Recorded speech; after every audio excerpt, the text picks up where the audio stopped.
Hello, everyone. My name is Mark Hagiyama, and I'd like to welcome everyone here to To Be Your Own Hero. Once again, welcome to 2023. I think, we all have to be optimistic and look forward. I think 2023 is going to be a great year. I can't wait. I can't wait for each and every day, but I'm so excited. I'm a stage 4 prostate, bone, and lung cancer patient, and I've been dealing with cancer for over 2 years.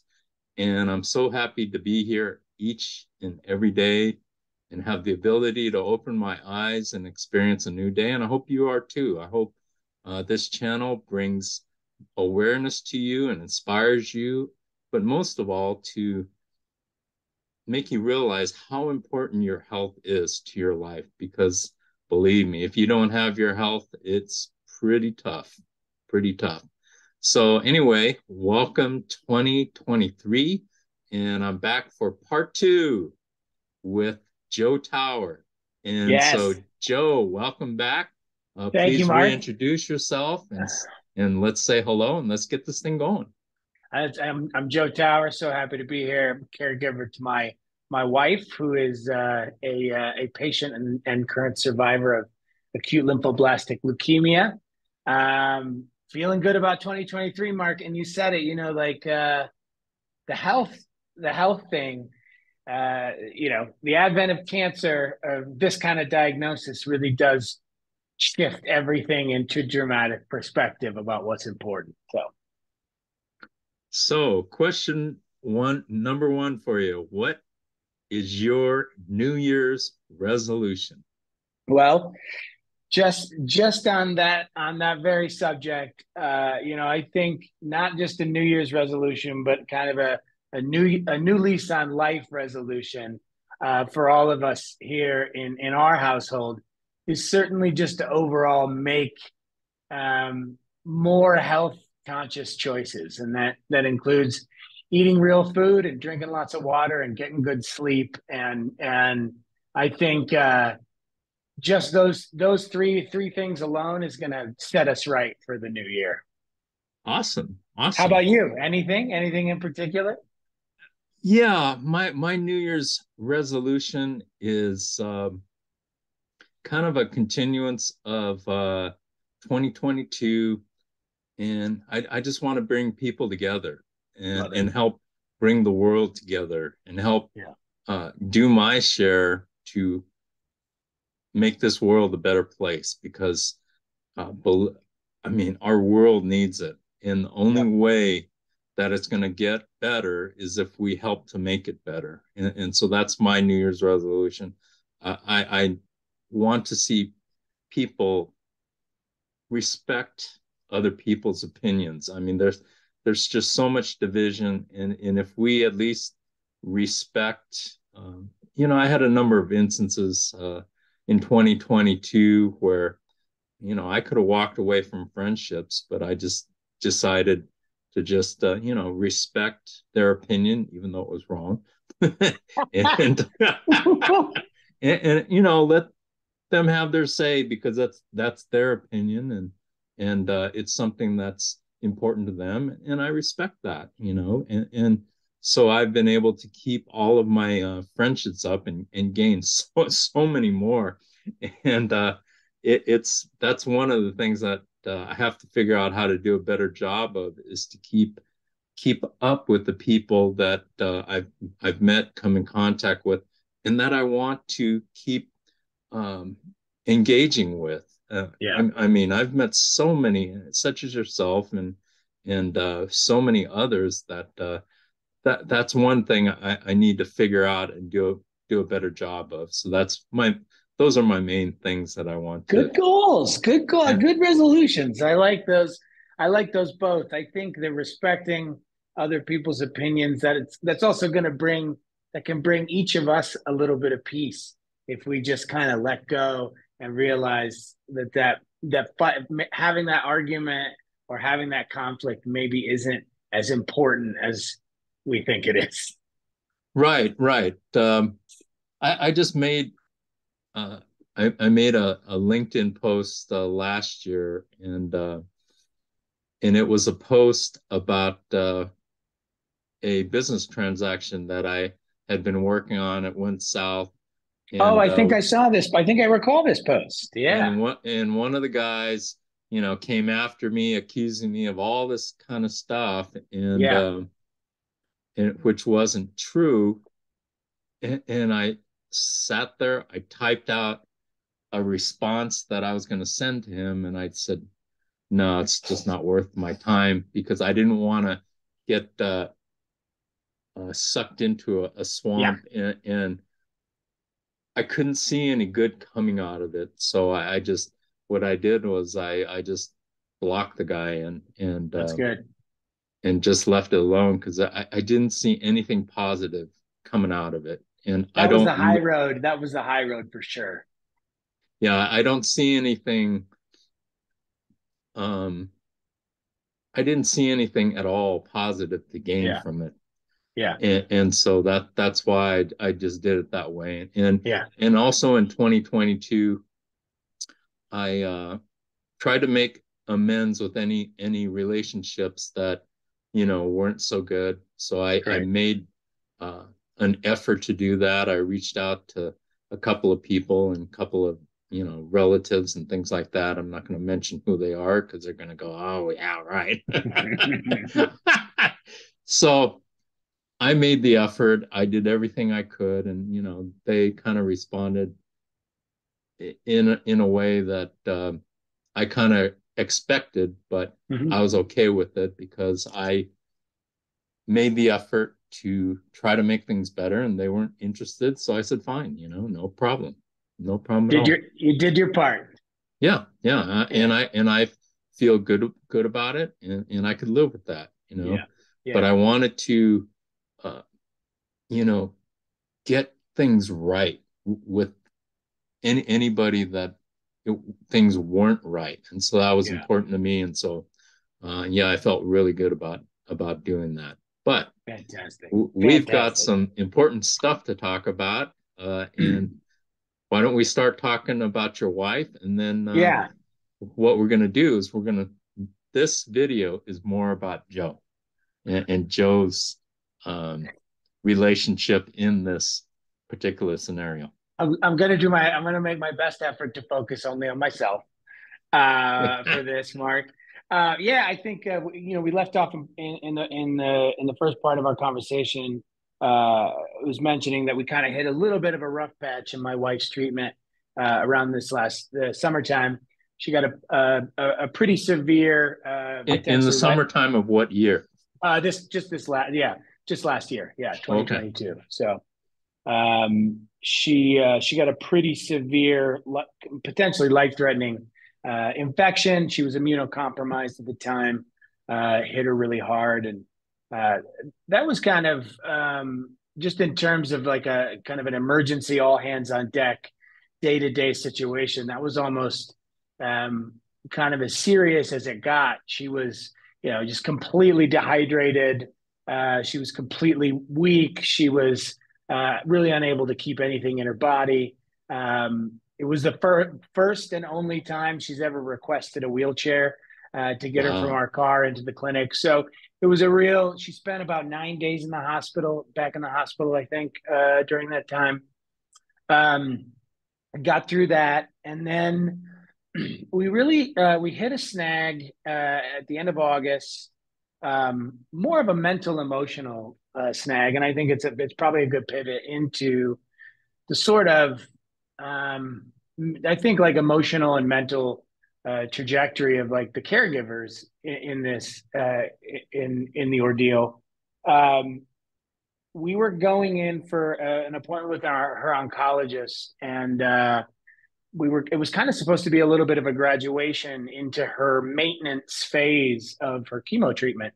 Granted, that phase is about 2 years long, but it's a lot less severe. It's a lot less intense. Less visits to the clinic, less infusions. Um, and instead, our oncologist um, went over the results of her last bone marrow biopsy, which he thought suggested what he saw suggested the potential onset of acute myeloid leukemia, which this is a kind of a rare situation, but it does happen where the lymphocytes of one leukemia can kind of mutate into the other to avoid the targeted chemotherapy. Very rare, totally does Wow. happen. So we were just like gobsmacked, man. It was such a blow. It felt like, all of the hardship and struggle and suffering on her part that we'd gone through in the treatment from the last 9 months was just like out the window. They scheduled to bring her back into the hospital for another 30 days to try to get this new cancer into remission so they could prep her for a bone marrow transplant. Bone marrow transplant is a saving grace for so many blood cancer patients, but it's ultimately also just an incredibly invasive and difficult procedure to get through and recover from. So it was a really tough moment. We had the weekend to kind of process it. It was my birthday, so it was a shitty birthday. We did our best, and then she went back into the hospital that Monday. And 2 days later, she was supposed to start the chemo treatment. And her oncologist came into her room and he squatted down at the foot of the bed and he goes, your bone marrow looks better. They had taken another biopsy when they admitted her. He said, it looks better. So apparently there's also an anomaly where the onset of this particular cancer can look a lot like someone's a marrow sample that's been decimated by chemo and is functionally rebuilding. They can look somewhat identical. So they all did the right thing by taking every possible precaution and kind of fast tracking getting her back into the hospital. But it was also horrifying. And subsequently, we kind of had to wait around for about 8 weeks. She was off chemo. And her medical team was kind of waiting around to see what the marrow was going to do. Was it rebuilding functionally in a healthy manner, or was her marrow populating, immature myeloblasts? And we just kind of sat around waiting. She was a lot more confident than I was. I was super pins and needles and just like couldn't really rest until we got an email from our nurse coordinator who said, things are looking great. We're going to move you back into your chemo protocol. Needless to say, it was a relief, but it was also sort of a trauma that I think even now I haven't been able to let go of. It really just like clung with me. And Talk about that. Why did this particular thing cling with you? I think that like that news is never good, right? The moment of diagnosis is like the darkest hour, I think, sometimes for a lot of people. I mean, I know it was for us, and I think there was a version of me in particular, thinking that like since we'd gotten past the first moment of diagnosis, everything that we had to deal with subsequent to that was not ever going to be that again. And I think it was another moment of diagnosis, which secondary cancers, tertiary cancers, spreading happens all the time. I think it was having another diagnosis day that really, really messed with me. And I think like a lot of other, like our ordeal in general, which is kind of compressed. Like everything happened very quickly. Like even her initial diagnosis, I mean, she we went into the ER on a Sunday. By Tuesday, she was starting her chemo treatment. It's all very fast, and I think this was not dissimilar. Like we heard this news on a Friday, we were back in the hospital on a Monday, and then by Wednesday morning, they were like, "You can go. We don't think anything is wrong with you." So I think it was kind of like that, being like feeling like a little bit like a yo-yo, you know, getting yo-yoed emotionally. I also think that I had, I think, just begun um, kind of processing the year a little bit. And I think that as my, certainly not at that moment, but in the ensuing months, especially in that 8 weeks after the misdiagnosis, when she was off chemo, she started to get very healthy, started to feel a lot better. And the better she felt and the less she needed care, um, the worse I felt, or the harder it was for me. I think there was a certain reckoning with letting go of the caregiver identity, an identity that you sort of empty your life out to take up in the first place.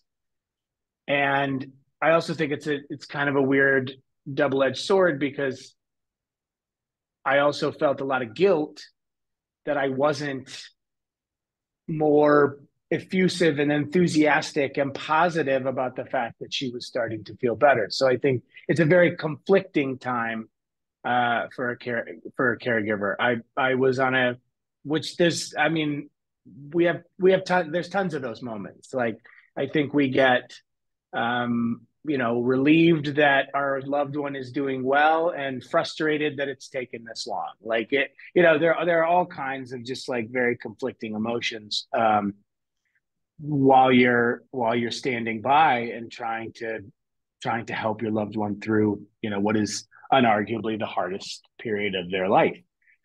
So, if you were to reflect back with all that being said, would you change anything? I mean, I think the only thing, I mean, I think in large part, and this is what I would probably say to any caregiver too, uh, is I would definitely go a little easier on myself, and not in what I was doing or the care, or what I was providing, or my level of commitment, or whatever. Um, I think just in my own expectation on myself. I think that's sometimes the most exhausting part. I also think that if I had the opportunity to do it over, I would try to better prepare myself for what comes after. In that trajectory, survivorship is where you obviously want to be. We don't want to be in grieving or bereavement. We want to be in survivorship, but I think survivorship can be very hard, because that's also where the patient and the caregiver kind of have their first and only disconnect. Because even though we're on our own kind of parallel journeys, traumatic journeys, it's anchored by the same thing. It's anchored by the presence of the cancer. But at that moment, when the patient starts to get healthier, when the patient is doing better, when the patient is in remission, when the patient is recovering from treatment, they kind of there's this idea of kind of shedding, being trapped in. My wife spent 9 months kind of trapped in her body and in our home and in hospital rooms, um it's shackled to IV towers, and so of course when she starts to feel better, she gets to shed all that, and she's ready to live, and she's ready to get out, and she's ready to and I think at that point the caregiver is sort of out of steam. The adrenal glands have maxed out, and they're sort of exhausted, and I think maybe confused about how to reconstruct a priority hierarchy for their life.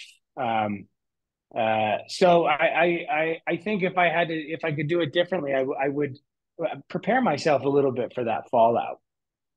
Um, so it was kind of, during the last few months of 2022 there, I was starting to struggle a little bit. And after we had kind of a pretty wonderful fall for the most part. Her mother and her sister came up and visited.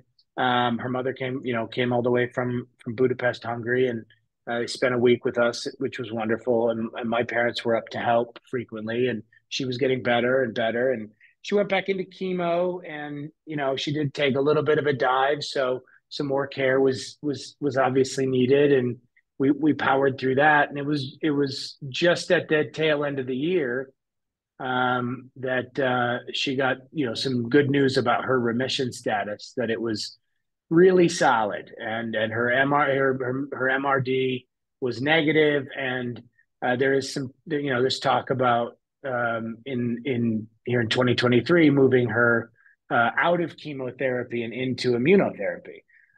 So it's all good news. All of that is good news. And it's kind of weird to say. It's weird to reflect on that act of this ordeal.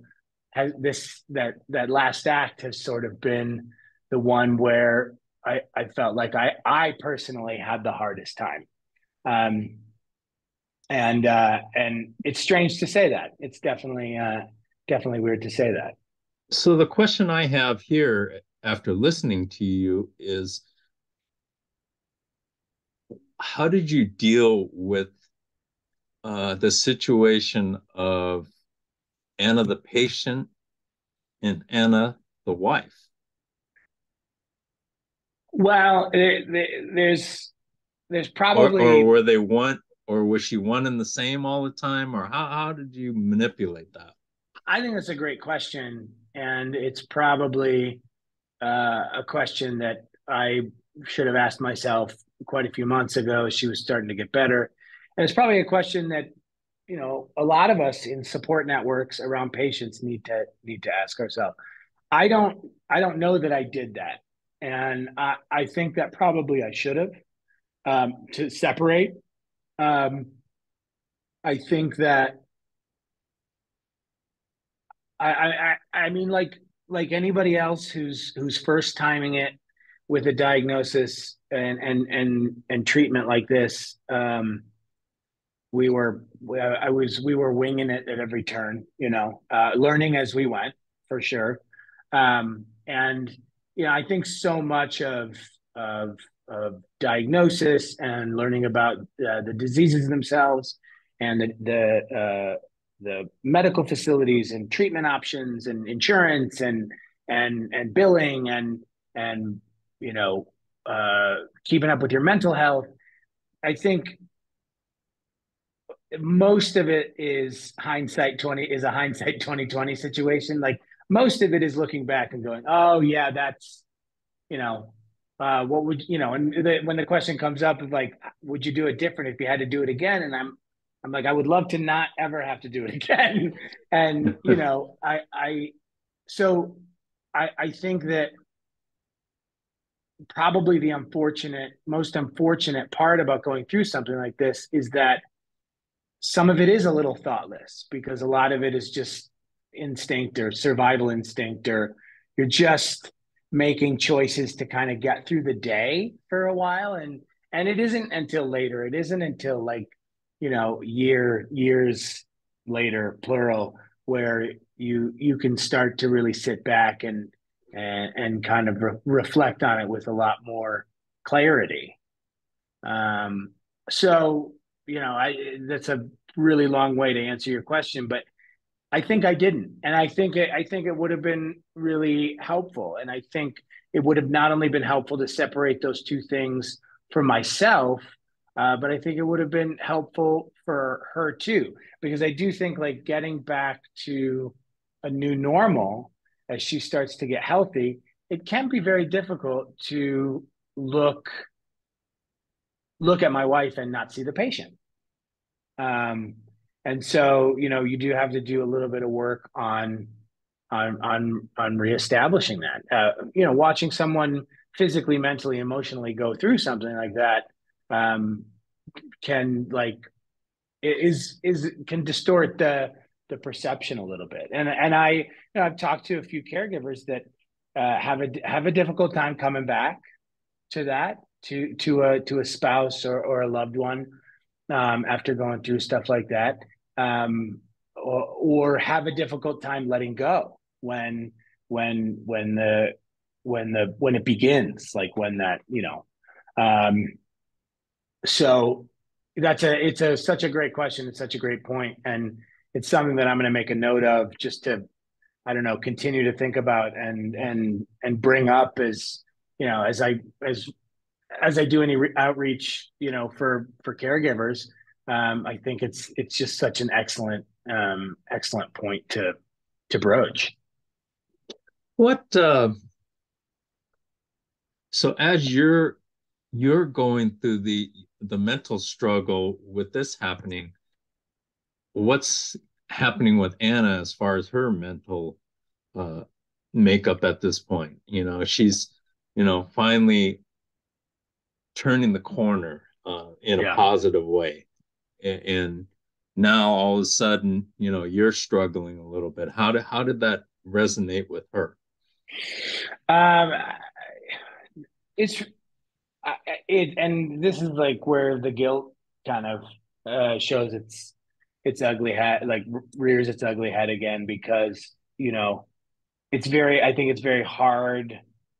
It's equally hard. It's hard to see someone you love struggling, right? So, it's not not comparable, but I also think it's hard for her to kind of have this rebirth into life, and I'm sort of dragging her down.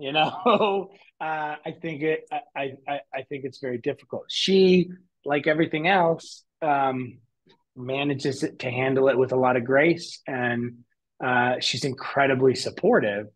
Um, and I think like I had some particularly lousy weeks um, during Like maybe the like month. like what was a lousy week to you, and I what think like triggered that lousy week? I'm not totally sure what triggered it, but I think is uh, during the period that she was off chemo after the misdiagnosis, I fell into kind of a pretty significant depression that I that was not familiar to me, because I sort of lacked. Uh, it didn't seem like the kind that I was going to get over. It felt very all consuming, and it really robbed me of any kind of like motivation to even like get out of bed. I still did, but it was so, and it was about 2 weeks solid where I was just really kind of couldn't bring myself to do anything. Um, you know, in even with Aunt, Why is that? I mean, is it because you felt that you've failed, or that you succeeded, and now I, you're not of value, or what? ironically, the second thing, we were, my wife and I were having this conversation today. We try to like just keep the kind of the communication valve in the on position at all times, and we do talk about this stuff a lot. And I was talking about it about you know you kind of you acclimate yourself. I want, of course, every caregiver, we want the the the loved one to be well. Mhm. That's all, for particularly for them, but for us both. There. there is something kind of heartbreaking, oddly heartbreaking, when this individual who, there was long stretches of time where, you know, she couldn't shower, go to the bathroom, brush her teeth, uh, didn't leave the bed, needed my help for everything. And it can be kind of oddly heartbreaking when that same individual, when you wake up one morning and you're like, oh, can I get you a cup of coffee? And they're like, no, I can do it. And of course you can. And of course you should, of course.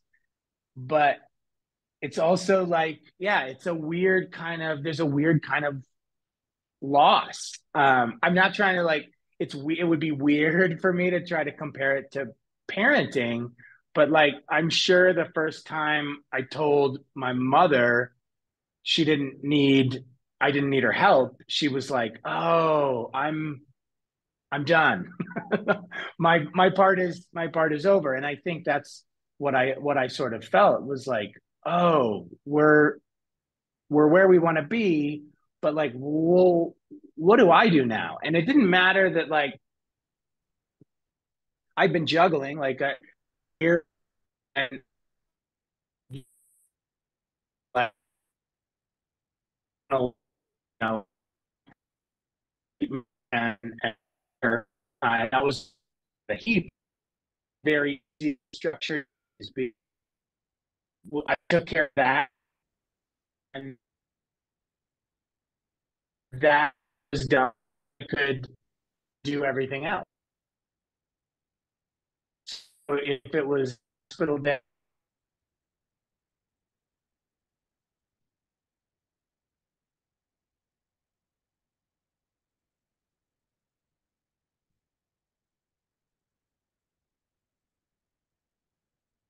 You're frozen, Joe. Oh, shoot.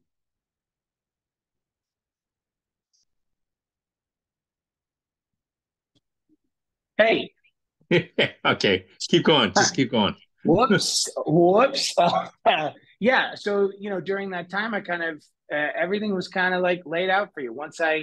If I had to be up at the hospital when I was up at the hospital every day, went to the hospital. And then I knew once that was done, I could take care of everything else. If it was getting her to the clinic, then, I got her there and then I could handle everything else. And I think once the job is done, then you sort of got to figure out how to fill your days again. And um, so I think it's probably very selfish. It's a lot of ego. It's a lot of probably pride, but it's also a lot of purpose. It has to do with a lot of purpose and this kind of purpose driven mission to do everything you possibly can at all times to take care of this person kind of goes like can kind of vanish in a blink. Sometimes not.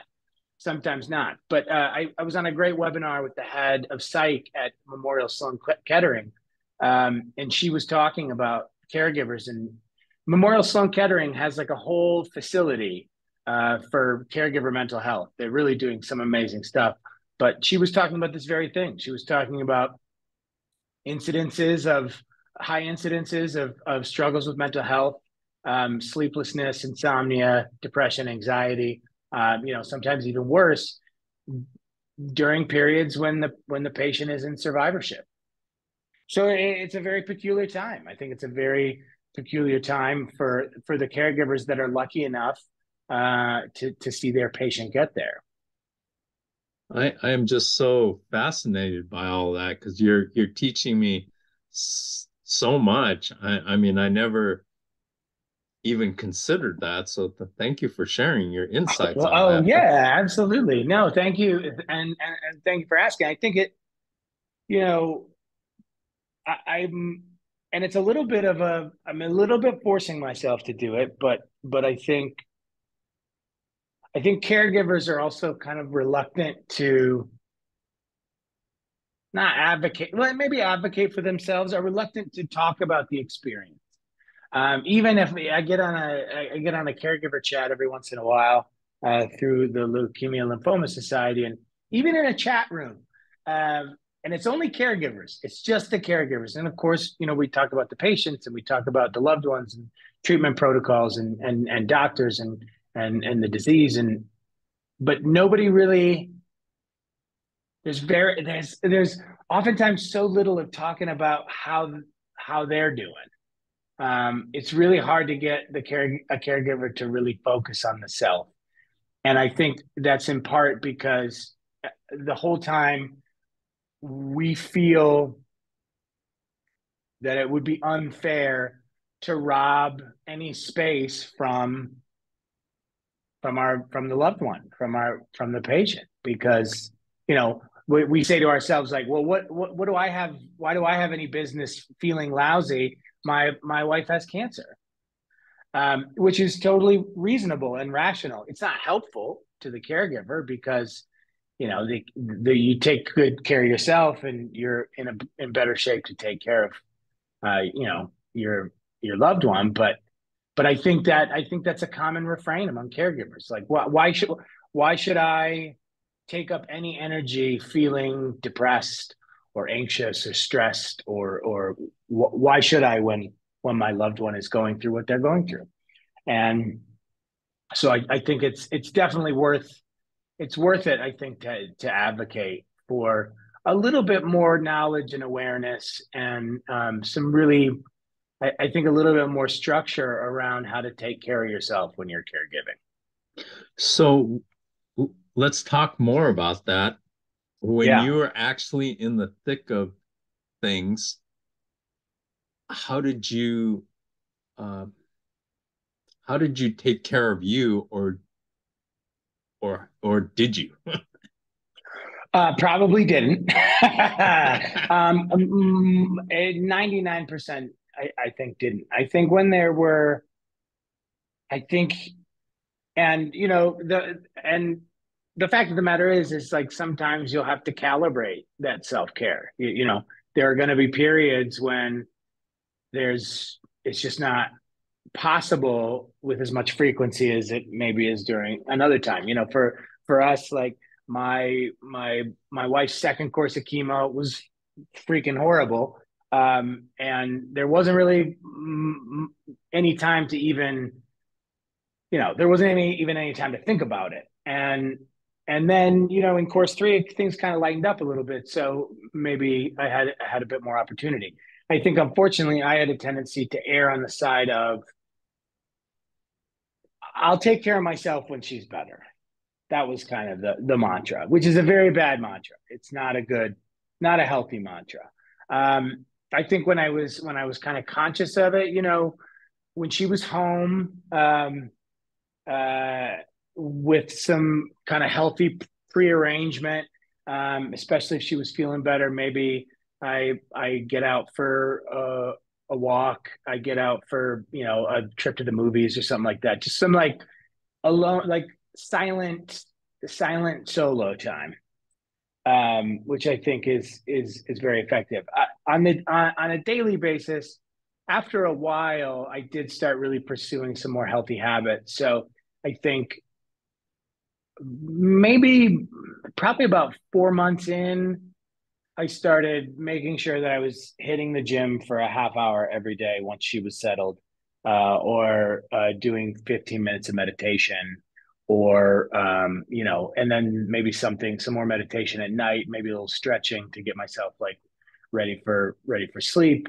Some kind of daily practice that was like a nice sort of a ritual check-in, with my body or my mind. And I think it was helpful. It's definitely been helpful. I think it might be easy. It's definitely easy for someone like me to get frustrated with it if I'm not seeing some kind of a concrete benefit from it. But I think over a long period of time, I was like, oh yeah, I'm really glad that I was doing that. So I definitely started doing stuff like that on the day to day. But I think, you know that also, and probably didn't really get as much involved in this as I could have earlier. I kind of have come to it late. Is the real, like, targeted mental health support. I went and saw psych, and I went and got myself a therapist, and I started really leaning into a lot of peer-to-peer stuff, and which can be hard to find, but if you look or know where to look, it is there, whether that's a live in-person meetup or a Zoom call with other caregivers, or like I said, a chat, or just even I do consider like arming yourself with knowledge part of that self-care. So even if it's a webinar or a leaflet or a booklet on caregiving, that stuff can be super helpful too. And I think again, if I had to do it over, I would have really been diving into all this stuff first thing. So So as you're talking about all this, what's going through my mind is, what if the roles were reversed and you were the patient and Anna was your caregiver? How because I've thought about that myself, if mhm. if my role was reversed. What are your Yeah. thoughts on that? I mean, Mark, I'll tell you, I think we're all real lucky that I wasn't the patient because I am a big baby. And as cancer, cancer is for strong people, and I'm not one of those. Um, I also do think that my wife, if she were the caregiver, she would do the same as I've done, um, putting uh, putting me first. She would put me first at all costs, but she but it would never wear her out.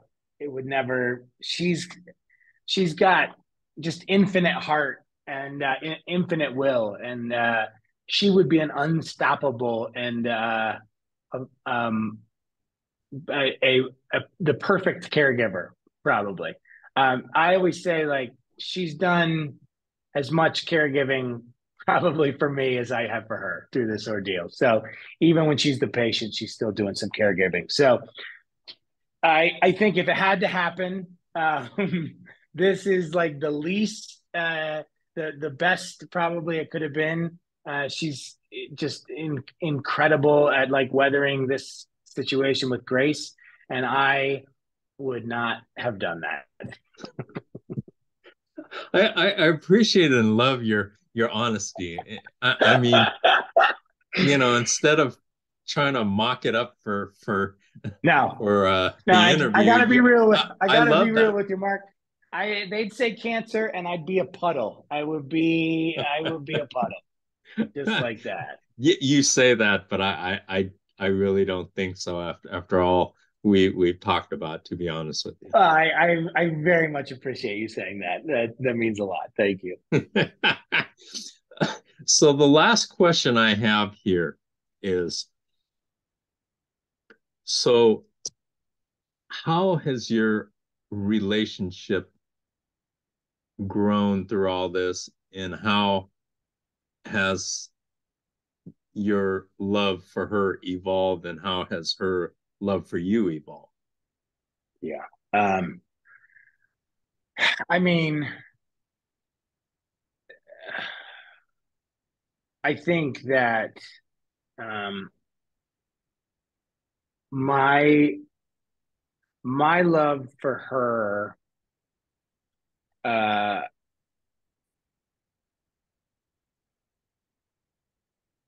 yeah, and this part hasn't. I mean, I think I said before, or I said when we first were talking that, uh, and I do kind of say this frequently, that this ordeal taught me that I am capable of loving someone this much, and that makes me feel really good just to know that I'm capable of that. But unselfishly, uh, I I don't think that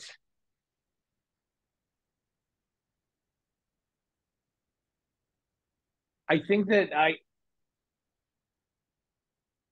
I think that I look at her sort of wide-eyed now, in more so. Um, I love her immensely, and she's my best friend, and she's my wife. But there's, especially when that survivorship mantle kind of lands on the crown. It's hard not to just kind of look at her in awe. Um, it's not at all. I've always respected her very much. She's very, um, opinionated and specific, and cares about her family, and she's very kind. All those great qualities. But I think there's something in her ability to sort of exhibit great strength so thoughtfully, and so gracefully through this process that I think it's hard not to have this added feeling of wonder about her. Um, so yeah, I think my feeling for her is sort of like transcended, uh, kind of earthly affection and attraction. Yeah, I like I said before too. If it were me, I would be a puddle, and I mean that sincerely. And she just wasn't. And the kind of guts it takes to for all of you to like get up and be like, I'm gonna face it, or I'm gonna fix it, or I'm gonna try, or I'm gonna, when we were speaking, you were talking about the diet you went on, like just the ability to look at what you're facing and then say like, well, I'm gonna try this, and we're gonna do it, and you know, so yeah, so I think there's a lot of awe. I think that we uh we were still pretty newlywed when she got diagnosed. So I think we had like a relationship wise, like, that we got like a crash course. We got years in months. We aged years in months. So I think that, um, which I think is for the best, where we've become incredibly familiar and comfortable with all of the things that might otherwise be considered taboo, to discuss when you're early in a relationship or your marriage. Um, for her, I mean, I can't speak for her, but you know, it's it would be hard to, I think, get through an ordeal like this the way we got through it and not look at each other and be like, well, this is it, right? We're bonded for life and beyond. I mean, um, you know, I also would not begrudge a couple that got into a situation like this and looked at each other and they were like, I can't do this. This is not working for whatever reason. But we didn't, and we had the good fortune to get stronger. I think in terms of our confidence in what we're capable of handling. Um, so I think looking forward at the next, months, years, decades, um, we're we feel pretty capable, to tackle whatever comes our way. So, That's um, awesome. I I That think is she would beautiful. agree. I think she would agree with me. I think she would agree with me. But who um, can say? so what are your final thoughts? We're on the road to wrapping this up. What are your final thoughts that you would like to share? I mean, thank Well, you so much for your honest assessment of all these different aspects, because this is real life. This is real life yeah, stuff. This is not, a made for Hollywood movie. It's your yeah, life. So yeah. I'm so glad you say that, and thank you also for creating, and hosting a forum where that is that is the focus, that is the mission. And I think it's a great point. And I've been in a little bit of a LinkedIn kind of back and forth with a couple pieces of content that I posted about, early screening and annual checkups and going to see the doctor if you feel funny. And I think, you know I mean, more than a year ago, before this all happened, if if I'd bristle, I'd get uncomfortable at the word cancer, you know. And so I think in large part, you can kind of only get comfortable with it if you've seen or been through a lot of it. And I think I would like that to change. I think I would like, I think I would like there to be a and I think, people like yourself, like Tim, there's some great organizations that are popping up all the time to kind of bring awareness, destigmatize, and normalize the discussion about cancer. It's strange, not strange. I think it's totally understandable, but I think it's telling that the concept, this cancer, which affects 50%, more than half the people, more than half of all of us are going to deal with this in some form or another. And yet it comes up in casual conversation and people get like, oh, I don't know about, let's talk about something else. And I think like, let's not, I mean, let's talk about this and whether that's more like focused outreach or getting involved with fundraising, volunteerism, or whatever, or if it's just being more open to talking about it, to asking about it, to it not being, and it's very difficult because we're talking about life and death here in a lot of cases, and I know that's hard for some people to talk about, and it's hard for others to hear. But I think we really have to start getting comfortable with it, because the more we can do that, the more people are going to feel guilty about going and getting their white blood cell count or their colonoscopy or whatever to prevent. I think spiking cases is a lot of times a result of like not catching this stuff because we didn't want to think about it or talk about it. I know that's probably the case. I know that I'm guilty of that myself. Like, I'm going to avoid that as long as I can so I don't have to think about it. I mean, maybe if I don't have to think about it, it won't ever happen. But it does. It does. And it happens to anybody. Cancer is completely indiscriminate. Doesn't care who you are, what you've done, how old you are, where you're from. Doesn't care. So you don't avoid it. You don't avoid it. You can't avoid it.